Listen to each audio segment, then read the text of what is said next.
For those of you that I haven't had the opportunity to meet, I'm Danielle Patterson, the CEO of Family Office List. Very honored to have our two guests here today and appreciative of everyone that can join us. I know it's summer, it's a busy time, so thank you for making time. Feel free to introduce yourselves in the chat, and you are more than welcome to drop your LinkedIn if you want to connect with others after the presentation. Let's see. So today we're very privileged. We have two distinguished speakers. I'm personally very excited to learn from them. Cory Shea and Alex Goodman. They are the founding partners of Clockwork, the all-in-one investment management platform. And together we'll all explore the foundational concepts and advanced strategies to gain practical knowledge and real-world insights for successful private investing. Today's session will be recorded. So I will follow up and I will send this if anyone needs to drop off early. Hopefully you'll be able to stay to the end. We have a very generous sponsor, Gift Suite. It's based in LA, minority female-owned boutique gifting agency, and they specialize in creating thoughtful, eco-friendly luxury gifts. Really beautiful packages. I've sent a few to family and friends as well. And they serve top-tier clients, including tech and finance companies. But what they really excel in is they help international companies send gift to their US-based clients. So we will be selecting a winner at the end. And then, yes, as a big thank you to Cory and Alex, I'll be sending you guys one as well. So we'll coordinate a follow-up call, and I'll get your details so we can get you a Gift Suite prize. As Cory and Alex and I were all talking about before we officially launched off, one of my favorite masterclasses to date featuring Stacey Habner, we went over, storytelling and how we really learn to connect with each other through our journeys and our stories. So I'm not going to dive deep into bios today, but I do want to welcome Cory Shea, who is one of the founding partners of Clockwork. He's been pivotal in shaping and growing Clockwork's offering, sales, and internal business. Before Clockwork, he gained experience with top firms like KPMG and Procter & Gamble. Cory's also an entrepreneur with a passion for social ventures and innovative business development. And next, we'll also introduce his partner, Alex Goodman, who is also the co-founder and partner of Clockwork. Alex has been instrumental in growing Clockwork into the platform it is, which tracks over $5 billion in private investments with a team of over 30 professionals. Starting his career as a management consultant, Alex has advised on public, corporate, and project finance across US and Latin America. So I could go on and on about their backgrounds, but rather than do that, I'm going to pass things off. They've got an exciting, action-packed agenda for us today. So Cory and Alex, thank you so much for being here. I can't wait to learn from you both. Thanks very much, Danielle. And thanks to the group. And one more thing. Yes, the chat. So chat is enabled. Please feel free to use that for Q&A. I will be monitoring this. Cory and Alex did share that they are happy to take questions throughout. And now that I'm saying that, because there's so much going on in terms of networking and people dropping messages, I really don't want to miss the questions. So there is a Q&A. Drop your questions in Q&A, and you guys feel free. Keep networking, doing whatever you'd like in the chat. That way we'll make sure that we can be, we can keep this interactive throughout. All right. Yeah, thanks, Danielle. Thank you. Reiterating that, feel free to throw something in the chat. I'll try to pay attention to it as we go if you want more clarity on a particular item. And then we will share our contact information as well in case anyone wants to get in touch with the company or with us personally. Happy to connect. Also recognizing this is a lot of information in a short period of time. So sorry for that in advance, and we'll try to go the appropriate speed. But also, again, can go into more detail at a later date. Quick agenda of what we're going to cover, and then we'll do some quick introductions. High-level introduction to private investing and private markets. Then we'll get into sourcing, screening, and structuring, each of which could have their own hour-long masterclass. And in fact, we've done that in the past. Diligence, which is also quite a broad category, and then portfolio monitoring. So kind of the comprehensive overview of how to stay on top of a portfolio and the investments after you've made them, while you're making them, and after.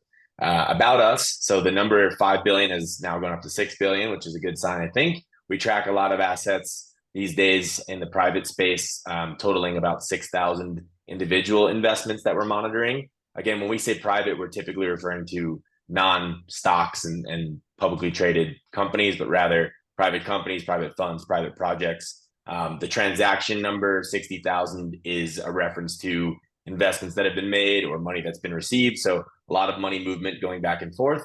And then just a bit about us in general. We're really a private investment company, broadly speaking. The core of our business is technology oriented, and we serve a broad range of private investors. In fact, globally, although family offices and sort of high net worth individuals is our niche. I guess to give a quick story of how we got here, Alex and I have been doing this for a long time. We've been working together for about a decade, including a prior venture. Clockwork is turning 8 this month, so it's our 8th anniversary for this firm. In general, we started heavily as a service business, very specifically in the due diligence space. So we would be doing something that's considered buy-side diligence, where investors would pay us to analyze kind of objectively the investments they were making. In some cases, we would source those investments for them, but in many cases, they were just looking for additional analyst bandwidth to help do research and analysis. Alex's prior experience had helped us get an advantage around developing a proprietary methodology to evaluate businesses and later funds. So we had a pretty good scoring methodology that was qualitative, but becoming increasingly quantitative. You don't have the same availability of information as you do in public markets when you think about investing in Apple or now Nvidia and such. So the price to earnings and these types of metrics that we look at in public markets are quite different in privates. So we really focused on how do you evaluate these private opportunities, which was chaotic. At the height of that business, we were doing something like 30 deals per month, which is a lot of research and analysis. And so we recognized the need for technology. So we built a tech platform to help us handle the volume, while at the same time, the clients we were working with really needed more ongoing portfolio management offerings, not just transactional diligence or analysis. So we sort of evolved the business to be tech first, but also more comprehensive in the offering, where diligence is one component of a more holistic picture. So now when we think of the offerings that complement the core technology platform, we offer that portfolio monitoring, which is crucial, for performance measurement and reporting. So tracking performance in this space is also not as easy as going to Charles Schwab and seeing, what your balance is. Sourcing and diligence, so that's finding new deals and analyzing them, but also analyzing follow-on opportunities, secondaries, things that we'll touch on here. And then again, kind of more comprehensively, investment management, but specific to alternatives. So that's very much our niche, which is a nice niche to be in because it's very fun. You're dealing with a lot of innovation, entrepreneurs, or even if they're funds, typically you're going to deal with the fund manager who is an entrepreneur. And ultimately, the businesses that receive the capital, they're doing some pretty impressive things. Not always. Sometimes it's more vanilla, but yeah, we see a lot of exciting stuff, and the space is really moving and evolving a lot, and we've seen that evolution over the last 10 years. So it's been very exciting for us. Personal details: we started this business in New York, Alex and I both. Alex moved a bit south to Charlottesville, Virginia, where he's currently based and where our US team is headquartered, and he's in the office. And I moved a bit further south to Mexico City, where we also have a team base. So I've been living in Mexico for the better part of 8 years. And we have kind of a US meets LATAM core base of business. We're about 40 people total, and our core offices are in Charlottesville. We have a person in New York. We have the Mexico City office. We have a big team in Uruguay and Montevideo. And then we have a couple people floating in other places now in this sort of remote first world we live in. So we have a strong team member based in London and some stuff in Western Europe as well. But in a breath, that's Clockwork. Without further ado, I think we'll break into the era of private markets and give kind of an introduction to what's happening holistically in the private market space. Hey, Matt, maybe we should link up. Sounds like you're local. All right, so private investments. Private investments come in many flavors. We mentioned this because we think, having worked in the space, that a lot of people think of startups and venture capital and maybe private equity as kind of the main flavors of privates, but in fact, it's much more broad. So we're kind of spattering a bunch of things. Real estate thrown in here, operating companies. In Latin America, you see this all the time, but it's very common in the States as well, where there's private businesses that make money. We're in the era of search funds. So anyone who maybe runs that type of business has probably received call or a letter, an email, or multiple from a group trying to invest or trying to acquire. Private credit is extremely popular right now. So these are loans that are made, debt instruments that are provided to private businesses. We put direct and indirect. So direct means going right after the company. Indirect means investing through a fund or a sponsor. We threw in SPVs, special purpose vehicles. These are set up entities that are purpose built for a particular investment. And then you have equity, you have debt, you have rev share, so earning a piece of revenue. That's more just ways to access it. But the point is, basically, anything can be a private investment. In fact, more businesses are staying private now than ever, as opposed to going public. Public companies are going private. A lot of reasons for this, but yeah, there's a whole world out there. And unlike just being able to do screens and going to your brokerage account and finding investments, in this space, it is much more using the metal detector on the beach to look for these opportunities. And so having a framework to evaluate this stuff is very important, which is what we'll talk about. Macro conditions for the private space. At the moment, even despite the last couple of years of volatility, there are more players in the space, there's more money, and there's more allocation. And by allocation, we mean the percentage of wealth that's being invested into privates is higher as a percentage than it's ever been before. And this is true across these three key pillars, which are institutions, intermediaries, individuals. Institutionally, we're talking about the biggest groups in the world, the sovereign wealth funds, the endowments, the foundations, the pension funds, et cetera. They're putting more money to work as a percentage and also just more dollars to work. So you can see now we're numbering in the trillions. The expectation is that by next year, exceeding $10 trillion invested into privates. And most holistic categories of these types of investors. So if you look at pension funds or you look at university endowments, there's an average under allocation to private investments of 2%, which means they still need to invest even more money into the space based on their models that they're running for super long-term thinking. Intermediaries, these are groups that manage money on behalf of others. So we're mentioning OCIOs, which are outsourced chief investment offices, RIAs, registered investment advisors. They're managing money on behalf of clients, whether those are institutional or individual. And you can see that, again, the trend is good on both a dollar amount and a percentage amount that these things are sort of going up and to the right linearly. And then on the right, we have just the individuals. So the global population of millionaires is going up. It's even more so with inflation, given that the dollar's not worth as much as it used to be. So you have a higher number of sheer volume of millionaires. We're looking at North America trends here, and we have a rest of the world comparison, but there's a big delta. If you look at an allocation of, let's say, 10% for the individual to privates versus 25+% for the more institutional or more professional money managers, there's an enormous delta where the average, millionaire or high net worth individual, and you really don't even need to have that much money these days to access private investments. There's a big delta of opportunity where we think more individual capital will be flowing into private markets. So all good things, except for the fact that perhaps there's more competition than there used to be. So that's what's happening sort of macro with a little bit of a projection out to next year, although there's a lot of uncertainty in the world, as we're all aware. Why does it make sense to have privates in the modern asset allocation? So just a very quick look at this. This is super basic stuff in terms of the math. So not to get overly critical here, but the traditional portfolio, when you're breaking down asset allocation, would be the 60-40 stock bond portfolio. And over time, according to Schwab, you have an 8.5% annualized return when you mix these two factors. If you inject a private investment allocation, which is quite sizable, we think this is sort of the institutional standard of 25%, that return almost doubles, goes up to about 14%.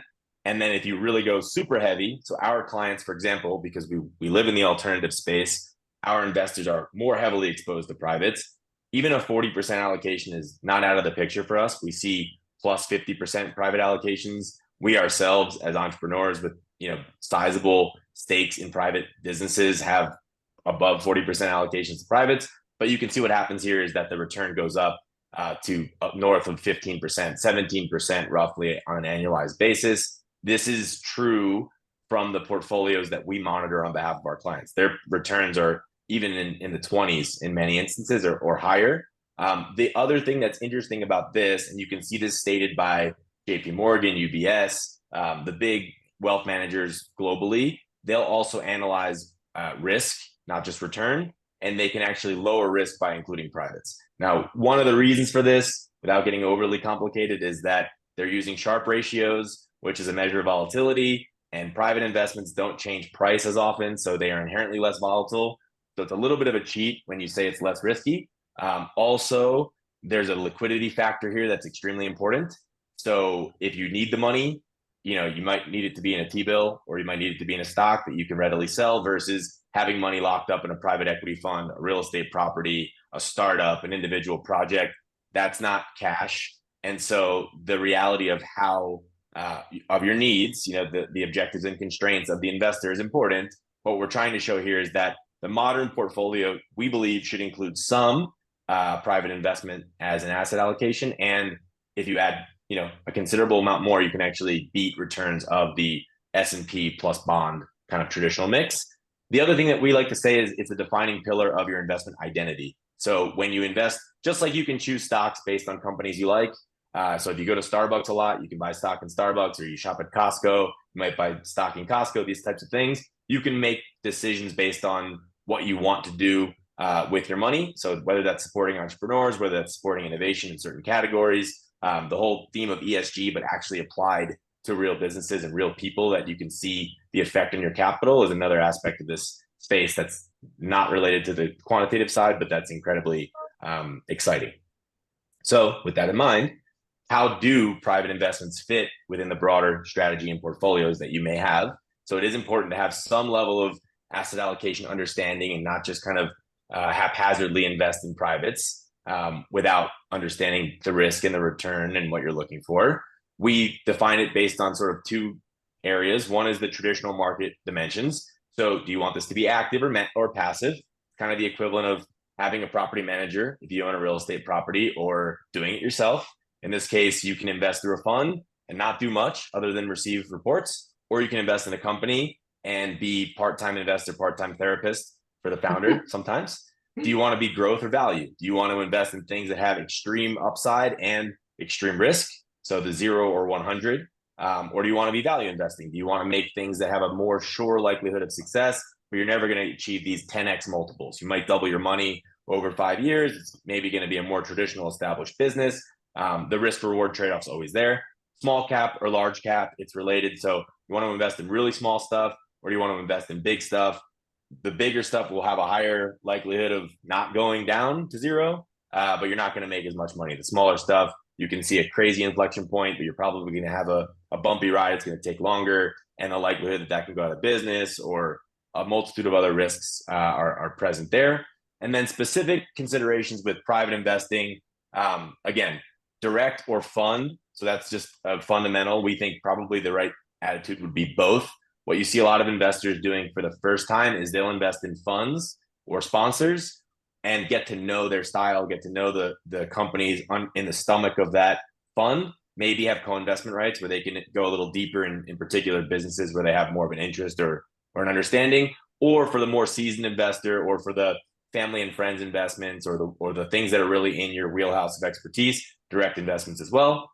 And then, do you want to spray and pray, or do you want to be concentrated or thematic? So should you put AI and healthcare and life sciences and consumer and in infrastructure and industrial, and just spread it all over the map, and let's say geographies and stages and all sorts of things? Or are you only going to be the guy that invests in middle market, direct-to-consumer businesses in the tri-state area? These are specific considerations you need to make.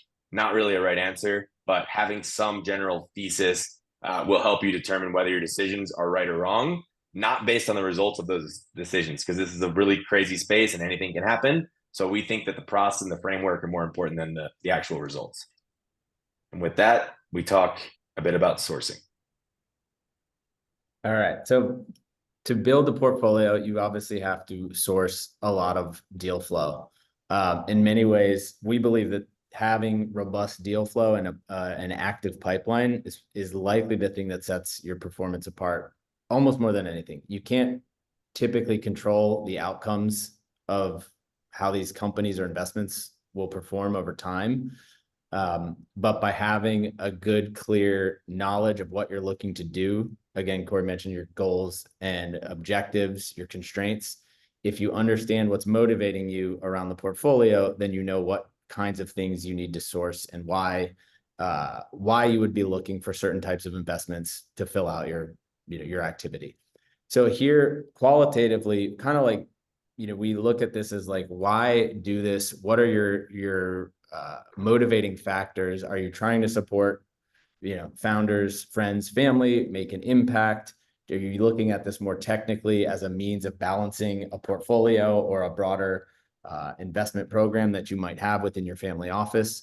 Do you want to have some form of, entrepreneurial ecosystem support? I mean, we work with a number of clients who've done well on a global level and then use their direct investment activity to pump back into employment, to build jobs, to build a tech ecosystem.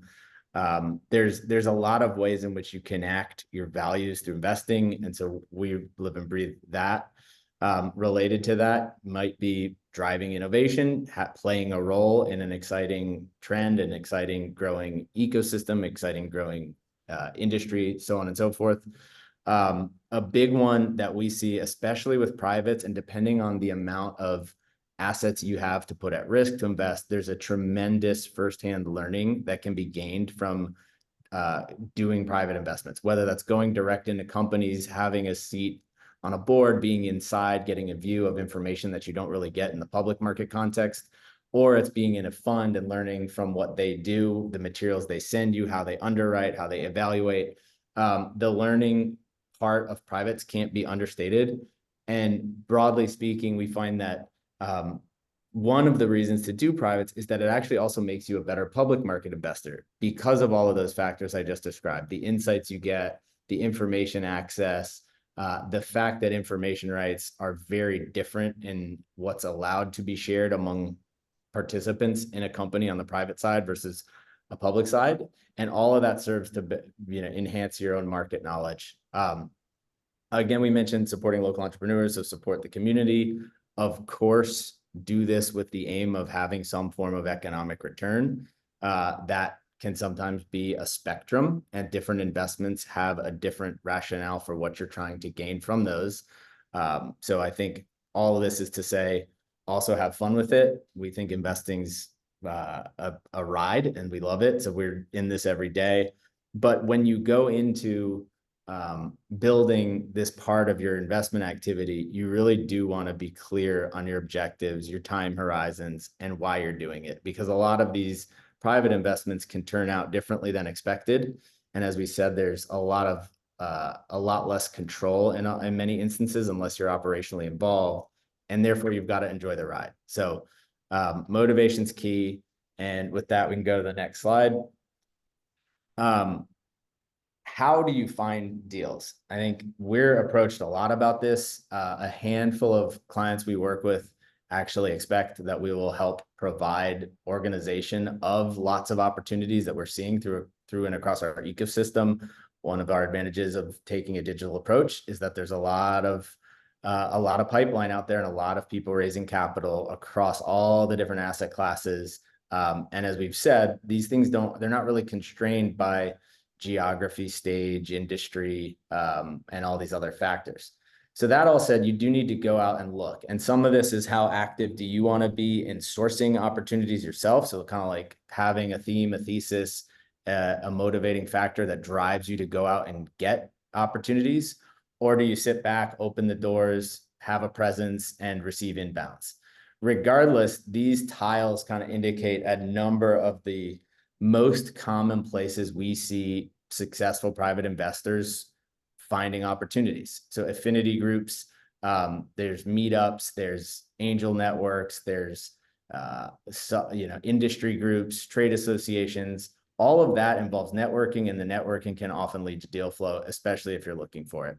Angel organizations, as I mentioned, we've seen the rise of angel groups. They're out there by university alumni bases. They're out there by geography. They're thematic, all 7 ways to Sunday. So if you're looking for it, these can be a great place to find opportunities, find other folks who are also doing this. You don't have to invest. Typically, these are opt-in models. So it's a great way to have an option on whether or not you see something you like, and to also just learn what's out there.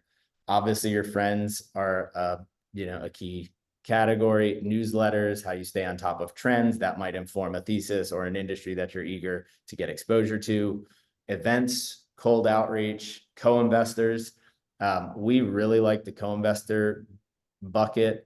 For us, we've had a lot of growth in our own business through the co-investment ecosystem. We often say that private markets are ecosystemic.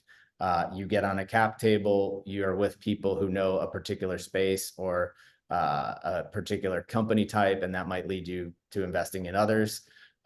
Generally speaking, you want to share risk. You don't want to be the only one at the party in a lot of these instances because they're long rides and they can be very risky. Fund managers and sponsors, this is both an opportunity type, but also a source. So if you network and navigate and structure your investments well, you can leverage managers and sponsors to help bring you in on follow-on opportunities, to network you with their networks, and so on and so forth. So as we said, ecosystemic by nature, and you have to be active on building a pipeline if you want to see a lot of things. And you need to make sure that you build criteria to pass on a lot of things as well.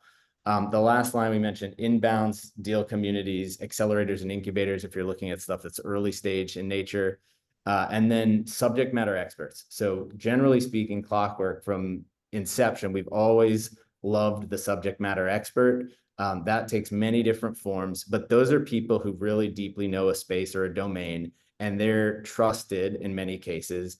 And they're the types of people that will lend credibility to an opportunity type. So when you can get deal flow from trusted experts, those warrant a good look. And if you're actively looking or seeking to grow this, build a network of those types of people to surround yourself with interesting opportunities. At the end of all this, and before and during, you have to have a clearly defined process. And if you don't, this does become private market chaos. It lends itself to, success at the end of the day. If you can organize and keep track and take notes, keep records, these are the things that we see in the macro sense that actually drive a difference in the outcome of how successful an investor is over time.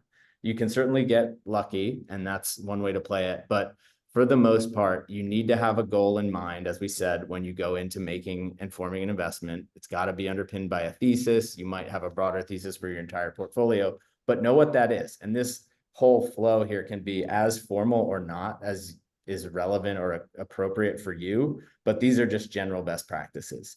So have a goal, write memos. Again, these don't need to be 50-page investment memos that get circulated, to a diligence committee for a multi-$100-million deal, but you should have some kind of written form of this is why we're doing it, and this is what we believe will happen. Take notes. That's, in the private markets, information is a scarce commodity, and it's a difference maker, because if you miss a time-sensitive fundraising opportunity or a round that's happening, that could cause unnecessary dilution. You could have loved the business, you didn't pay attention, you didn't hear something that was going on, and you missed the boat. Similarly, you want to make sure that those things don't affect you, in a more adverse sense. Private markets get really competitive, as Cory mentioned. These deal terms can get aggressive, and if you're not paying attention, you can get squeezed. So every touch point you have with a founder, a manager, or someone within your portfolio or someone you're considering, just write down the key points, have those somewhere to reference later. Conduct your due diligence. We'll talk a little bit more about that. That sounds like formal advice, and it is, but that could, again, be as deep and comprehensive as it needs to be for your office, your intent, your goals, the value at risk, so on and so forth. But it is advisable to conduct due diligence before investing. Follow up with every investment that you make. Don't sit back and just simply expect that they will send you the quarterly report that they said they would. Sometimes you do need to be proactive. You have to right size that for the size of your investment, the size, stage, and expectations of the company. But if you don't follow up, you might be left out of the information flow, and information's king in these markets. Lastly, manage expectations. That kind of goes without saying, but it's an important lesson. So, you have expectations set on your side when you're making an investment. It's fair to communicate those, especially if you're doing a direct deal. And then, as we've said, stay on top of them to get what you thought was warranted for your involvement. All right. Any questions? Are we doing good Yeah, here? if you Just guys don't mind, there's a confirming? question that popped up. I'll read it just as you're switching gears and Mhm. changing to the next slide. So could you shed some light and recommendations on how early stage founders can build relationships with such groups, especially during the fundraising cycle?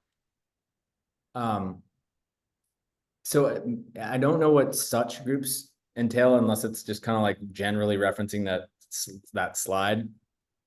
Founders need to be resourceful if they're raising money and if they're going to succeed in the long run.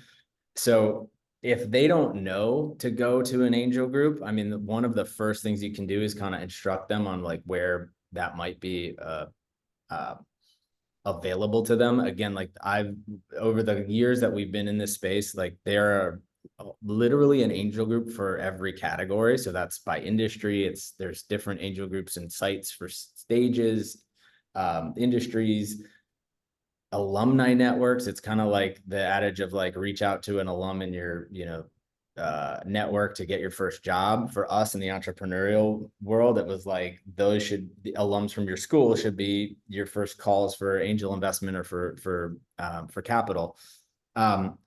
Generally speaking, the less resourceful a founder is at finding and knowing where capital is, I don't want to say like cause for concern, but that should be a pretty much a 101.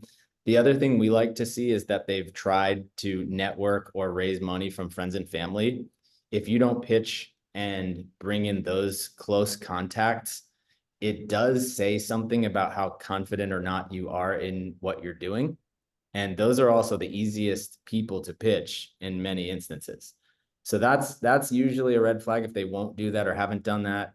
Obviously, economic circumstances of folks are very different, but even something can be meaningful. At the same rate, we love to see people who've gone after grants and other non-dilutive funding sources. So if you know a government program that could be state and local, it could be federal, SBIR grants, there's ones for pretty much every agency of the government, that if you're playing into any sector with which those grants could be applicable, as an investor, you want to see that companies are leveraging non-dilutive sources.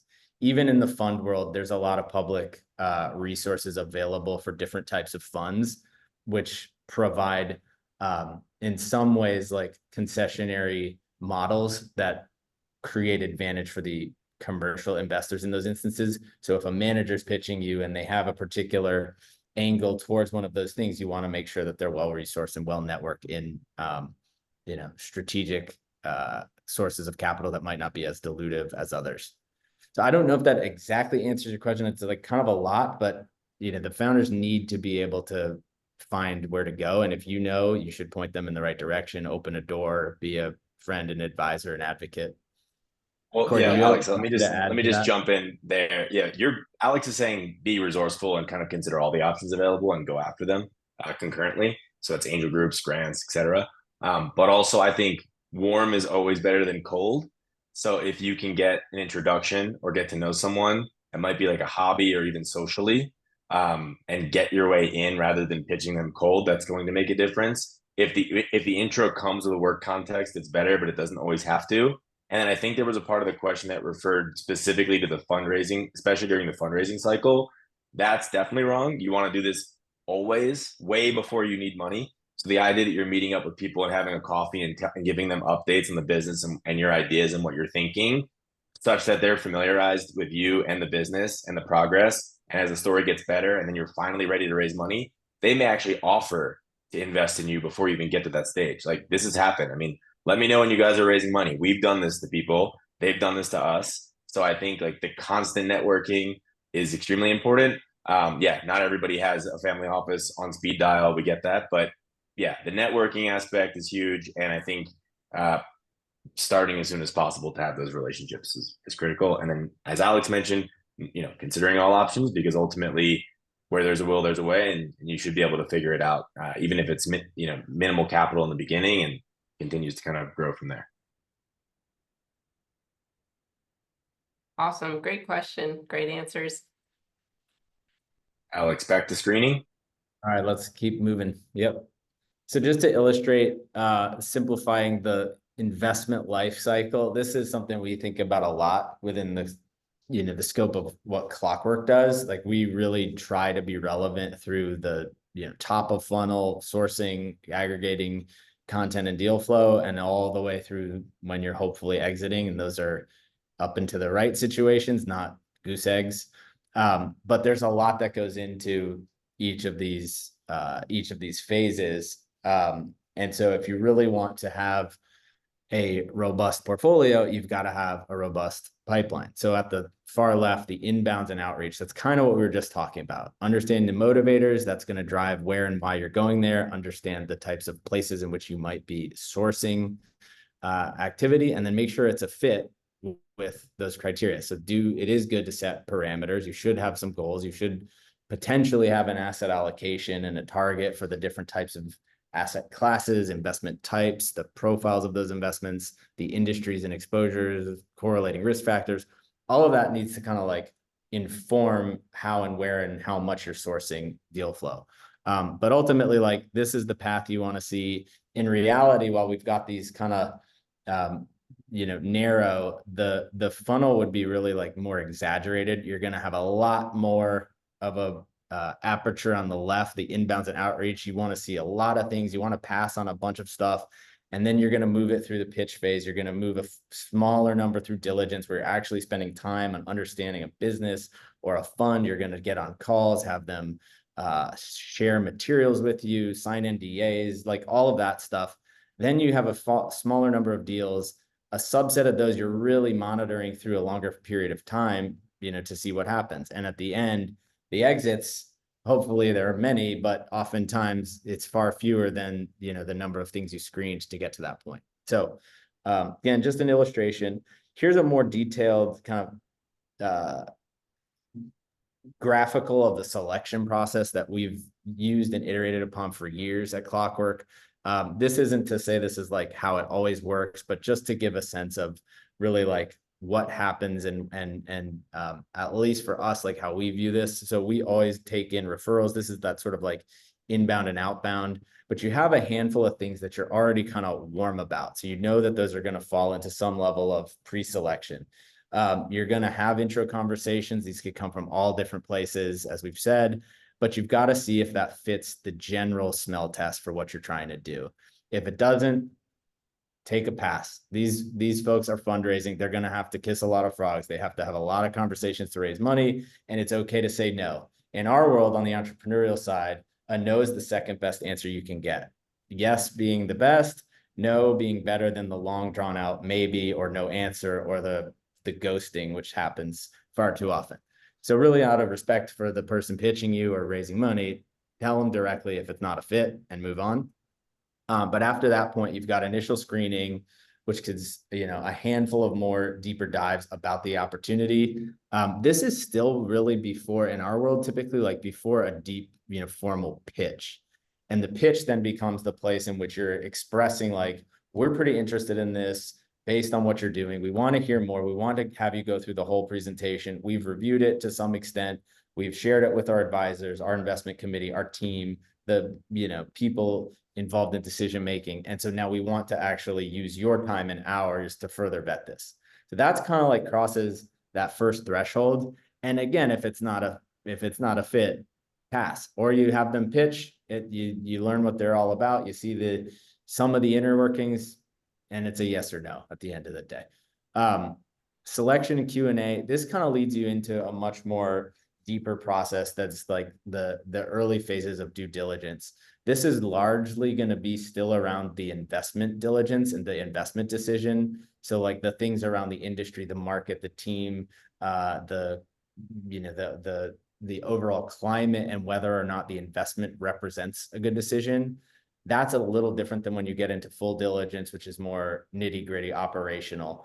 At the point when you're moving fully into the far right of this slide, that's when you're starting to look for red flags or deal breakers or things that just don't check out with everything else you've been told up to this point.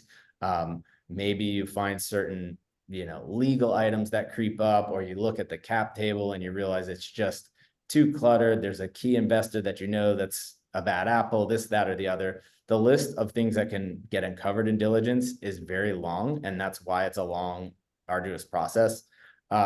We do advocate that your diligence process, like this selection, map, should be commensurate with the check size, the stage, and really like what the investment represents at the end of the day. You don't drive a founder through a really rigorous kind of $100 million diligence process to give them a 25K check.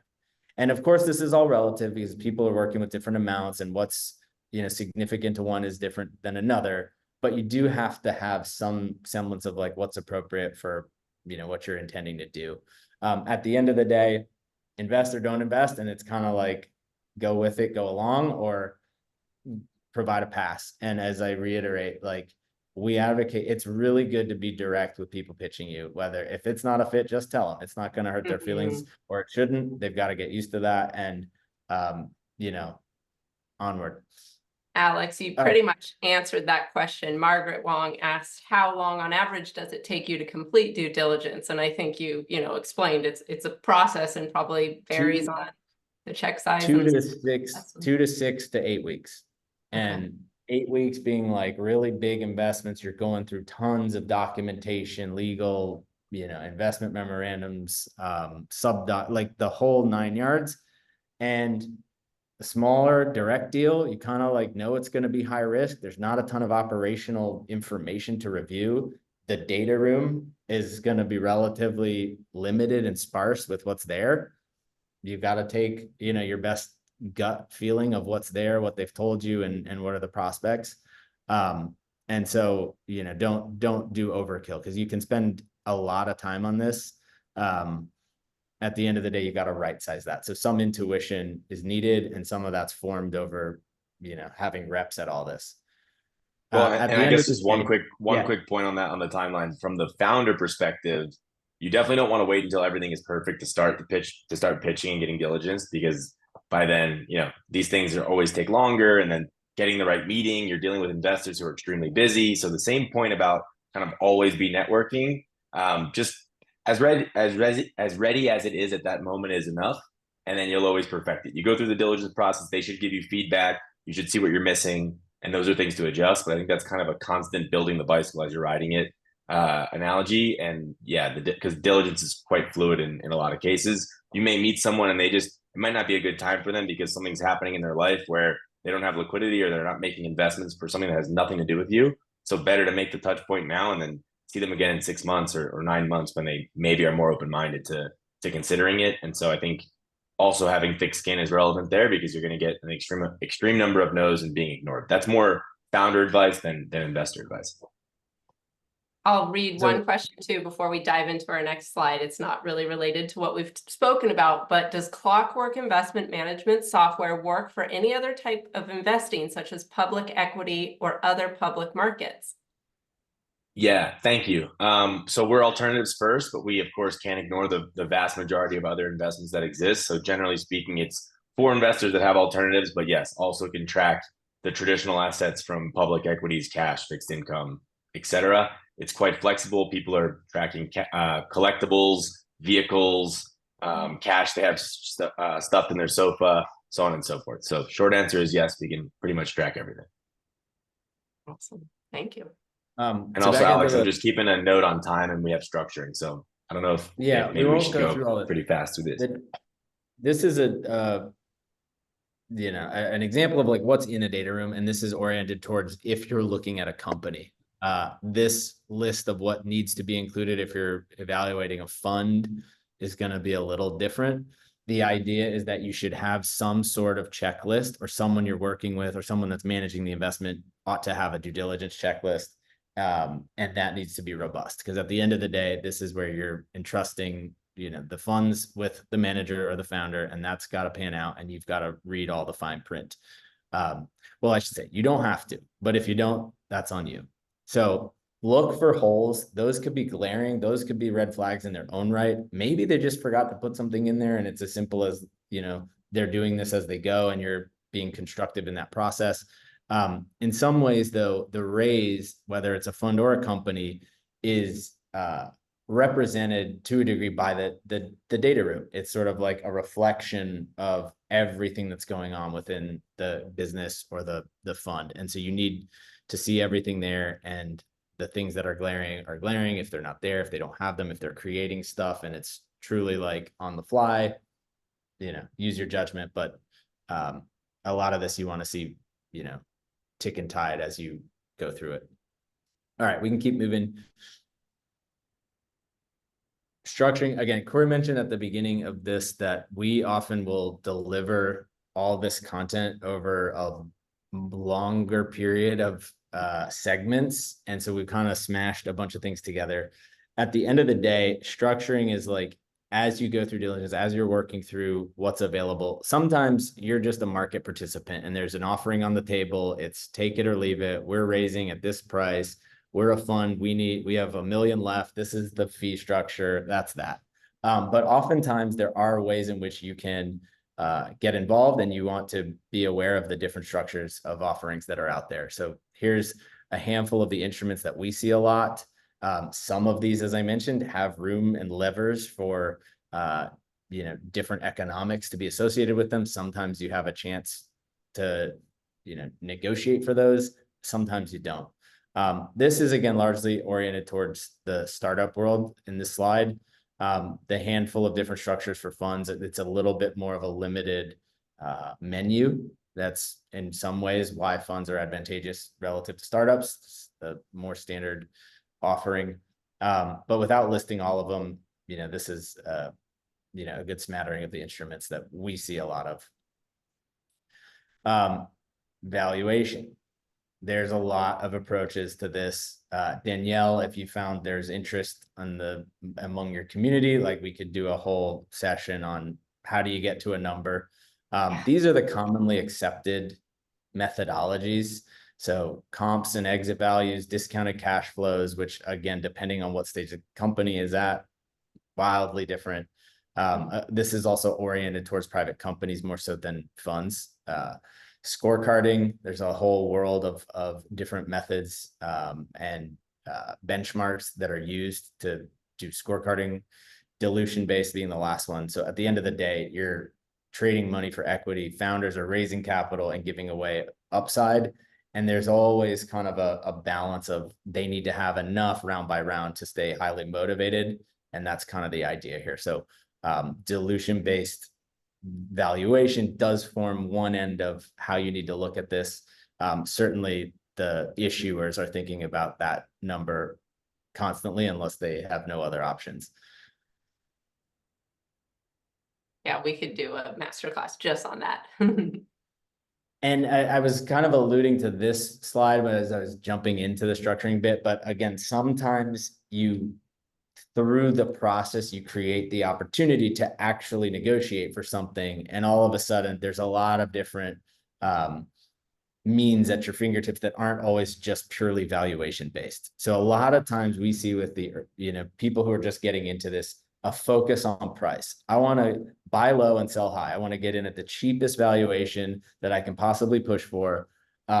Sometimes that's not really like all of what's at stake. And so these other bells and whistles kind of enable value creation in an investment. Sometimes you're able to negotiate for them based on who you are and how much you're willing to invest and the circumstances of the company or the manager.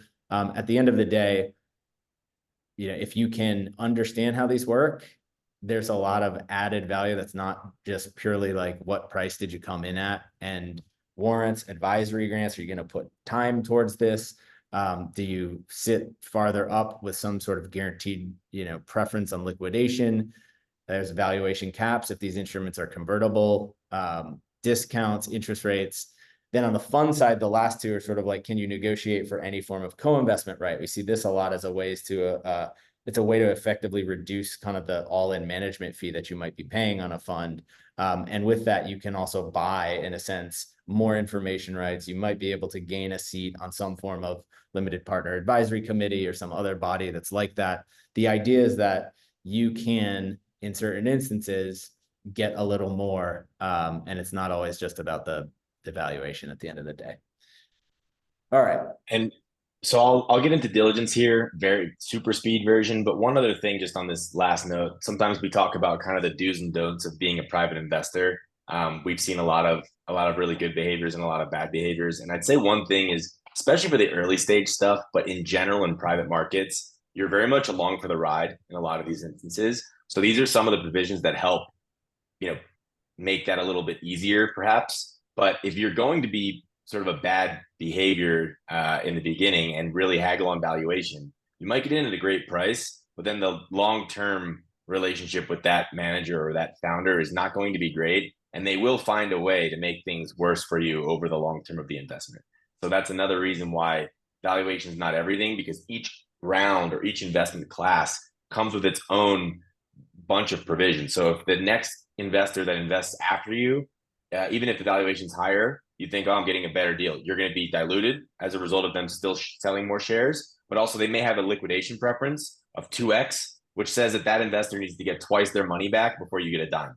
So the trickle down into the earliest stage investors can get really ugly. And if you misbehave in the beginning, you're not going to get hooked up when it matters. So I think that's why playing nice and being super transparent, especially when you're negotiating with a founder, but it's also important with a fund for co-investment. Those funds, sometimes they have levels where they'll say, if you invest above $5 million, $1 million, $10 million, you can be part of the LPAC committee or you can get co-investment rights. But other times it's just because they know you know a particular space, you have contacts, you have expertise, you're just enjoyable to invest with, and they're going to share those opportunities with you. So the social side of this is also important to get the best deal, because this is a little bit more, again, it's not buying, as we've mentioned many times, it's not buying stock. There are humans involved in this thing. And that's a big factor of these sort of sweeteners outside of just the price per share.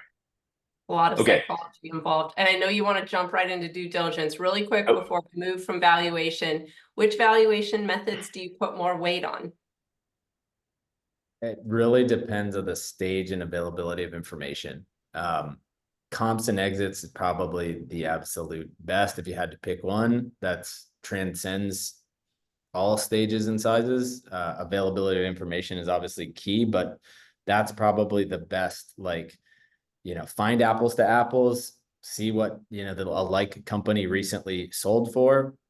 And that's a good indication. You need to know metrics because it's not like, there's a lot of, I'd say relativity in comps and exits, but those are good to rely on because they're, if they're recent and they're relevant, you can hang your hat on that. The others are for different situations. And I think that'd be a whole nother topic of discussion. Awesome. All right, Cory, we're ready for due diligence. Okay. Couple quick slides here. Diligence is basically identifying risk. You want to be smart. You want to be thorough. I mentioned this earlier, but you shouldn't necessarily judge the outcome you shouldn't just judge the quality of the decision based on the outcome. The process and the diligence and the thoroughness is also indicative of you doing the right thing, even if ultimately the investment doesn't perform like you wanted it to. So sort of overanalyzing things to the degree that makes sense based on the stage, the company, your involvement, et cetera. As Alex mentioned, it can be a really wide range. It can take more time or less time. Typically, the output in any case should be a written report. That could be as short as a one-page summary with some bullets, which is the quick and easy one, or it can be 70 pages, very in-depth, as would be the case with a fund manager, where you're looking at compliance stuff, you're seeing who's the auditor, you're looking at legal, and it's extremely involved and much more deep and in the weeds. So that very much ranges, but here are some high-level kind of stages. The workflow flowing from one step to the other. First is reviewing the materials. So almost always they will be providing you with materials. You've had some sort of a pitch. You may have multiple conversations to walk through the materials they've provided. So the pitch deck is classic, but also maybe they provided a projection model or a cash flow model. And if they send that to you in a vacuum, you may not really be able to interpret it as well as if you have a call accompanied. So the stakeholder interview and the investment materials, I think, overlap a lot. You also may want to, if it's a technology business, you may want to be interviewing the other groups that are involved in the company. So if they have a developer, you might want to speak to the CTO, or if they have a development shop, you may want to speak to the head of that development shop that's helping them with the build. So kind of getting to know the relevant players, speaking to as many people as possible.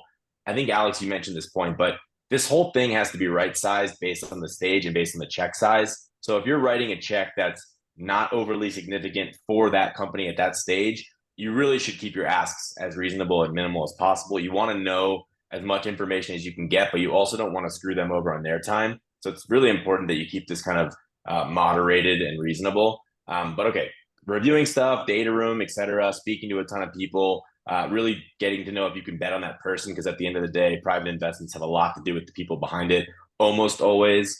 The market research and the factual verification, it's kind of like objective studying. So that's not really relevant to the business, except that you may want to verify things they've told you. If they tell you that the market size for people who wear gloves is 20 trillion people, but there aren't 20 trillion hands, then something is off here. So you have to be validating some of the things they share, but market research might be looking at competitive landscapes, looking at other players, understanding just trends happening in the industry overall.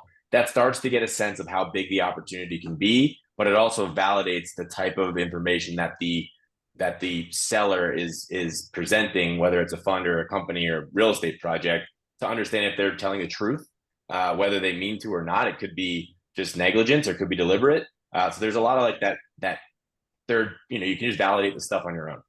And then ultimately, some form of a memo, some form of scoring, some form of analysis. Again, you can keep this quick, or you can make it very in-depth and have rankings and numbers and come up with an 8.4 in different, segments of the business. But some sort of output that helps you mostly look back on this later and say, what was I thinking when I made this investment, and have some objective reference. We're big believers in ongoing monitoring of investments individually and holistically, but throughout time, which is to say, from the first part someone pitches us to the diligence, to the point of the investment, to the ongoing 5 to 10 years that we're involved in a particular investment life cycle, we want to have all that information stored for reference.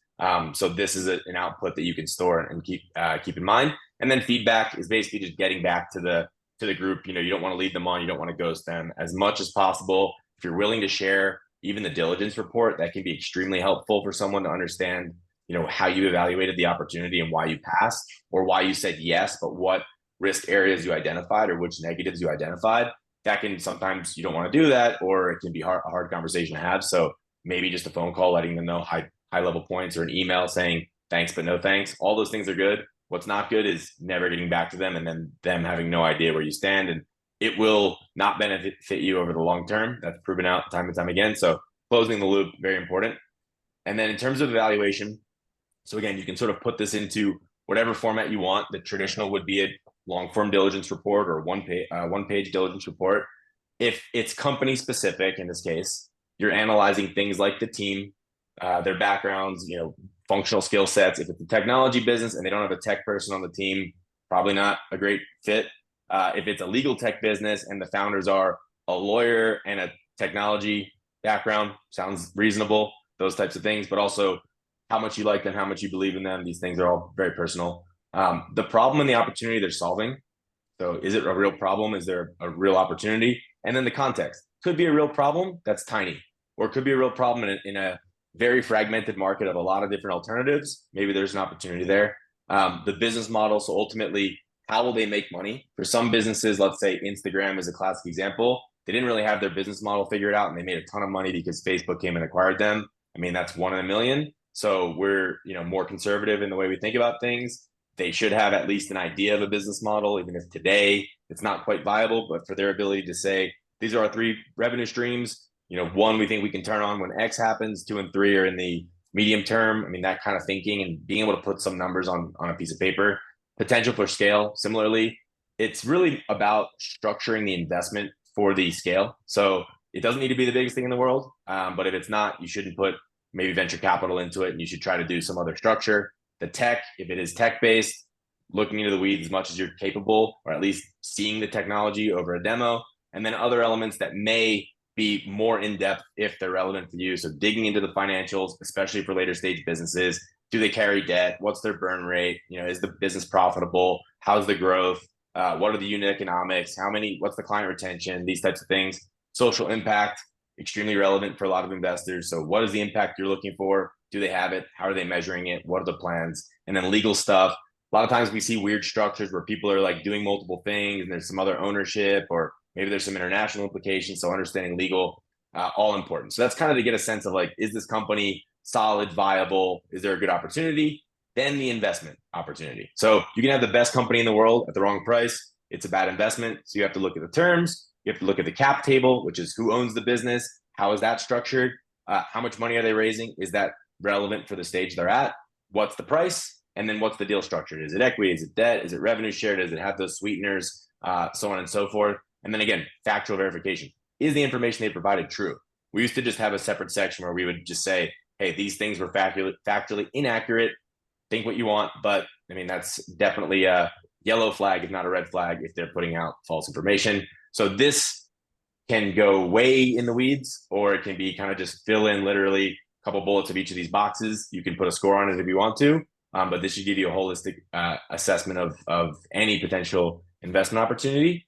And I'm looking at the clock, Danielle, and I think that's pretty much the wrap. We had one quick just section. Gone on. I know we're going to need a version 2, I think, for sure. This needs to be continued, because this was awesome. I mean, so much valuable content. You guys obviously know everything about the ins and outs of private investing, and it's complex, as we've seen. There are a lot of questions. People are dying to know if they can get their hands on the slide deck. Now, I am going to share the recording so people can see it that way. How do you guys feel? Would you prefer I just share the recording, or do you want to share the slide deck? We can share, let us maybe share a watered down version of what we presented with at least the slides we ran through. And I think that's fine. And then, yeah, the recording, of course. And if anyone wants to reach out about a particular theme, we're happy to chat about it. Yes, and I'll be sure I'll include your contact information in the follow-up as well. And yeah, we're just going to have to do version 2.0, because I had questions myself, but this will be continued. So thank you, everyone. Thank you, Alex. Thank you, Cory. Your wisdom, it was just amazing. And I'm a very visual person, so having those slides was really helpful. I personally learned a lot. And Barry Shin, I apologize if I'm mispronouncing your last name, but thank you for staying to the end. You are our gift suite winner. And thank you all. This was a great session. And yeah, I can't wait to learn more. Well, to be continued. Thanks, Danielle. Yeah, appreciate letting us run a little long here. Thanks a lot. And until next time. Yeah, till next time, everyone. Thank you so much. Take care, everyone. Bye-bye. Take care. Bye-bye.